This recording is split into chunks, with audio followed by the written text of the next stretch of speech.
और किसान आंदोलन से जुड़ी बड़ी खबर आपको बता दें। दरअसल आज सुप्रीम कोर्ट में किसानों को लेकर सुनवाई होनी है। कई याचिकाएं लगाई गई हैं, उनमें एक याचिका ये भी लगाई गई है कि शंभू बॉर्डर से किसानों को हटाया जाए, क्योंकि लगातार लोगों को परेशानियों का सामना करना पड़ रहा है इस वजह से, और इसीलिए किसानों को शंभू बॉर्डर से हटाने की गुहार लगाई गई है। फरवरी के महीने से किसान शंभू बॉर्डर पर बैठे हैं और लोमस इस वक्त हमारे साथ जुड़े हैं। लोमस, क्या तस्वीर?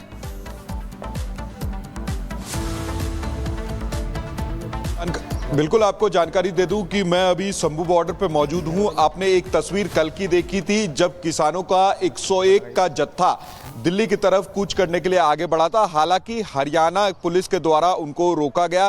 पहले तो हरियाणा पुलिस के द्वारा उन पर फूल बरसाई गई और उसके बाद उनको रोका गया। और आपको जानकारी ये भी दे दें कि हरियाणा ऑफिशियल्स की तरफ से ये कहा जा रहा था कि पहले आप एक वो लिस्ट लेके आए जो कि हमारे पास है, जिसमें जो व्यक्तियों के नाम है, जो किसानों के नाम है, उन किसानों को आगे लेके आए और उन्हीं को हम आगे जाने देंगे। और साथ ही हरियाणा ऑफिशियल्स के द्वारा ये कहा जा रहा था कि पहले आप परमिशन लेके आए, आपको दिल्ली जाने की अनुमति है कि नहीं है।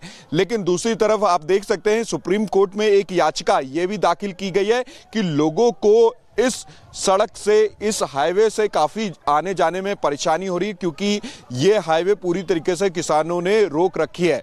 आप देख सकते हैं कि याचिका सुप्रीम कोर्ट में जरूर लगी है, लेकिन जो किसान हैं वो लगातार ही अपनी मांगों को लेकर के यहाँ पे 301 दिन, क्योंकि आज 301 दिन है, और ये डटे हुए हैं और लगातार कहते हुए नजर आ रहे हैं कि एमएसपी के साथ इनकी 12 मांगे हैं, जल्द से जल्द उनको पूरा करे, तब जा करके वो यहाँ से ये नेशनल हाईवे को खाली करेंगे। आपने तस्वीरें लगातार देखी होगी कल किस तरीके से जो हरियाणा पुलिस है वो लगातार किसानों को रोकते हुए नजर आई उन पर। और बड़ी खबर, बड़ा अपडेट क्या है? बड़ा अपडेट ये है कि किसी भी स्कूल में कुछ भी नहीं मिला। बम मिलने की बात पुलिस कह रही है कि ये अफवाह है और फर्जी है। तो बड़ी खबर हम आपको बता रहे हैं इस वक्त दिल्ली स्कूल बम की धमकी मामले में जो बड़ा और नया अपडेट है, जिसमें 40 स्कूलों को बम से उड़ाने की धमकी मिली थी। अब पुलिस की तरफ से बयान आ गया है और यह बयान आया है कि ये जो आवाज उठ रही थी कि बम मिलने की कुछ बात है, ये फर्जी है और धमकी वाले किसी भी स्कूल में कुछ भी संदिग्ध नहीं मिला। पुलिस अपनी तरफ से जांच कर चुकी है और सर्च ऑपरेशन में कुछ भी नहीं पाया गया है। तो दिल्ली पुलिस ने बम की धमकी को फर्जी बताया है। तो दिल्ली पुलिस ने कुल 40 स्कूलों को बम धमकी मामले में, और 3 तस्वीरें बहुत कुछ कह रही हैं। स्कूलों को बम से धमकी जब मिली तब स्कूलों में पुलिस की गश्त बढ़ाई गई, कुछ भी संदिग्ध नहीं मिला, ये पुलिस कह रही है। और ईमेल भेजने वाले की जांच हो रही है कि एक साथ 40 स्कूलों में बम की देने वाला कौन है।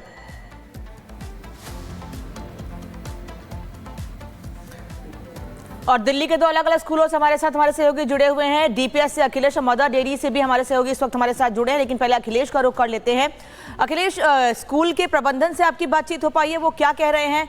आगे इसको लेकर क्या एहतियात बरते जाएंगे और अभी कुछ मिला?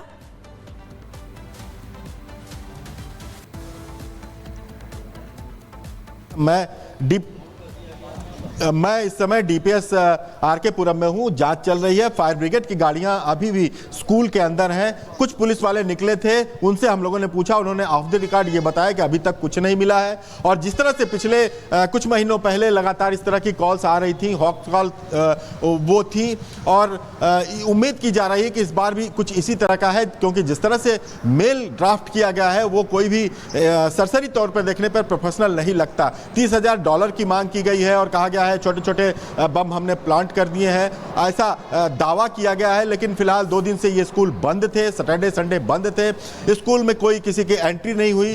तो ऊपरी तौर पर देखने पे लग रहा है किसी ने इस तरह की शरारती तत्व है जो इस तरह का काम किया है।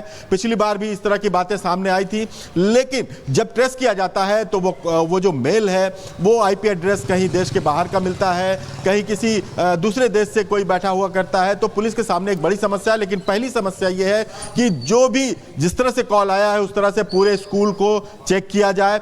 चप्पे चप्पे पे चेकिंग हो रही है यहाँ पे अंदर, और बच्चों को स्कूल जो आए थे उनको वापस भेज दिया गया है। स्कूल की 40 स्कूल की छुट्टियां कर दी गई हैं। इस समय देखिए कि डीपीएस स्कूल का गेट बंद है।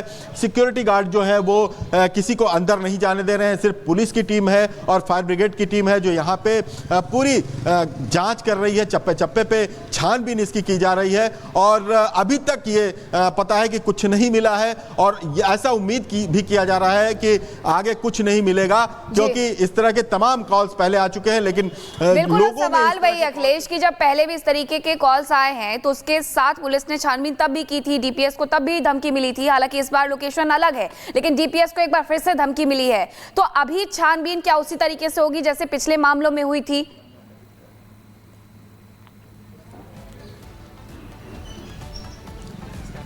बिल्कुल, छानबीन उसी तरह से चल रही है, लेकिन पहला काम जो पुलिस का है वो ये है कि जो स्पॉट है उसकी बाकायदे चेकिंग की जाए, उसकी हर स्तर पे उसकी जांच की जाए, और उसके बाद उस स्कूल को बताया जाए, उस प्रबंधन को बताया जाए कि यहाँ पे कुछ नहीं मिला। उसके बाद पुलिस उस ईमेल और उस ईमेल का आईपी एड्रेस के जरिए जो साइबर सेल है वो जांच करेगी। लेकिन फिलहाल जिन जिन स्कूलों का नाम है उन स्कूलों की पहली फौरी तौर पर पुलिस जांच कर रही है। बम स्क्वाड जो यहाँ पे आया है वो भी जांच कर रहा है, फायर ब्रिगेड की गाड़ियां हैं। पूरी तरह से स्कूल को जांच करने के बाद पुलिस की तरफ से उस मैनेजमेंट को कहा जाएगा कि आपकी स्कूल में कुछ नहीं मिला। और ये कई बार से चलता आ रहा है, लगातार इस तरह से शरारती तत्व धमकियां देते रहे हैं ईमेल के जरिए, और अभी तक जबकि कॉल बताया जा रहा है कि रात को 11 बजे जानकारी मिल पा रही है। अखिलेश, बहुत बहुत शुक्रिया। और लगातार बम मिलने की धमकियां, दिल्ली पुलिस के कान खड़े हैं और सर्च ऑपरेशन चलाया जा रहा है। लेकिन बावजूद इससे पहले वाली जो घटना हुई और कई स्कूलों में धमाके भी हुए, उनकी बाउंड्री पर धमाके हुए, तो ऐसा लगा कि नहीं इससे तार जोड़े जा सकते हैं। लेकिन ये अफवाह निकली, खबर फर्जी निकली। लेकिन हम फिर कह रहे हैं कि आखिर साजिश क्या है, किसकी है, इसका पता लगाने की अभी भी कोशिशें लगातार जारी हैं। रिपोर्ट देखिए।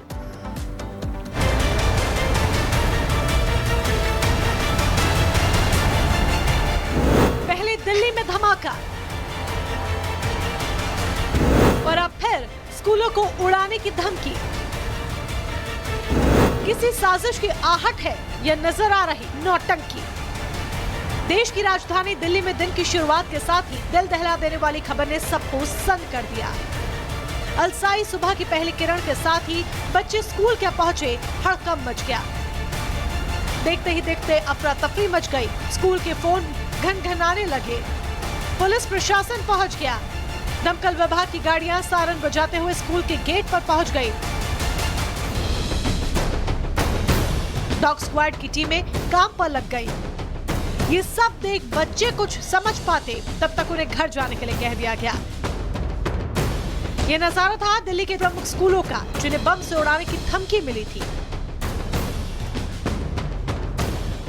मामला पश्चिम बिहार के जीडी गोयनका स्कूल का है, जिसे धमकी मिली। डीपीएस आर के पुरम स्कूल को भी धमकी भरा मेल आया। ईमेल के जरिए बम से उड़ाने की धमकी मिली। ईमेल के बाद स्कूलों ने बच्चों को घर भेज दिया। दमकल विभाग और पुलिस की टीम को जानकारी दी गई। जानकारी मिलने के बाद टीमें मौके पर पहुंची। आज फिर से दिल्ली के स्कूलों में अफरा तफरी का माहौल पाया गया, जिसमें 40 से ज्यादा स्कूल है, जिसमें ये जो बॉम्ब होक्स मैसेज है ये पाया गया। जिसमें अभी दिल्ली डीपीएस आर के पुरम एक ऐसा स्कूल है जिसमें ये बॉम्ब होक्स मैसेज पाया गया, लेकिन यही एक ऐसा स्कूल नहीं, इसके अलावा और ऐसे कई एजुकेशन इंस्टीट्यूशन जिसमें आज ये बॉम्ब होक्स मैसेज पाया गया। माना जा रहा है कि ईमेल किसी ने दहशत फैलाने के इरादे से भेजा, मगर हाल ही में दिल्ली में हुए धमाके के बाद से सुरक्षा सख्त नजर आ रही है और स्कूल को खाली कराकर सर्च किया गया। बताया जा रहा है कि एक ग्रुप जिसका नाम केना ग्रुप है, इसने ये मैसेज दिया गया जिसमें उन्होंने फिरौती मांगी $30,000 की। लेकिन सबसे बड़ा सवाल ये है कि ऐसी घटनाएं होती रहती है दिल्ली के स्कूलों में।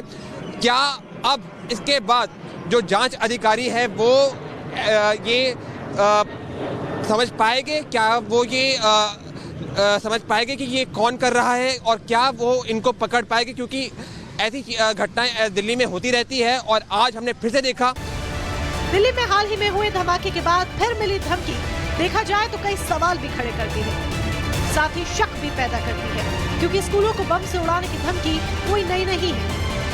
इससे पहले भी दिल्ली एनसीआर के करीब 100 स्कूलों में बम रखे होने की धमकी 1 मई को भेजी गई थी। इसके तुरंत बाद सभी स्कूलों को दिल्ली पुलिस, बम निरोधक दस्ता, दमकल की गाड़ियां और एम्बुलेंस पहुंची। स्कूलों को खाली करवाने के बाद पुलिस ने बम की तलाशी की, लेकिन कुछ भी संदिग्ध नहीं मिला। पिछले कुछ दिनों से लगातार देखा जाए तो दिल्ली एनसीआर के स्कूलों को उड़ाने की धमकी ने पुलिस प्रशासन के कान खड़े कर दिए हैं। जिसकी जांच से ही स्पष्ट होगा कि आखिर इस तरह की साजिश फैलाने वालों का मकसद क्या है। Bureau report, Republic Bharat. और गणेश का रुख कर लेते हैं एक बार फिर से। गणेश का रुख कर लेते हैं। अभी तक अखिलेश से हम जानकारी ले रहे थे। गणेश आप इस वक्त मयूर विहार के एक स्कूल में मौजूद हैं। वहां पर प्रबंधन से कोई बात हुई है, वो क्या कह रहे हैं, और सवाल वही कि वहां पर एहतियात के तौर पर क्या कदम उठाए जा रहे हैं?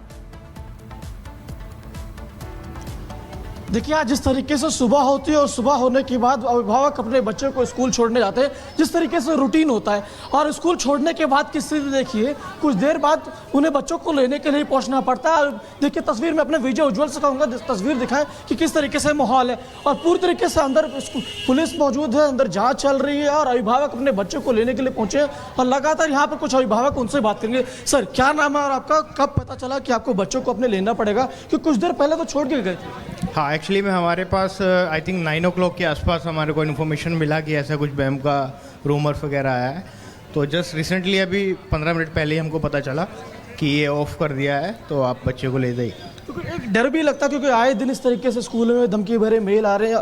क्या कहेंगे उसको लेकर? आई थिंक गवर्नमेंट को इस पर थोड़ा नोटिस एड्रेस करना चाहिए, क्योंकि ये फ्रिक्वेंटली हो रहा है, और मैं चाहूँगा कि इसमें स्ट्रिक्टली एडमिनिस्ट्रेशन को देखना चाहिए, क्योंकि ये ठीक नहीं है। एक्चुअली में छोटी एज के बच्चे हैं, और बहुत ज़्यादा पेरेंट्स वगैरह भी बहुत ज़्यादा पैनिक क्रिएट हो जाता है। बच्चे उनसे बात करेंगे।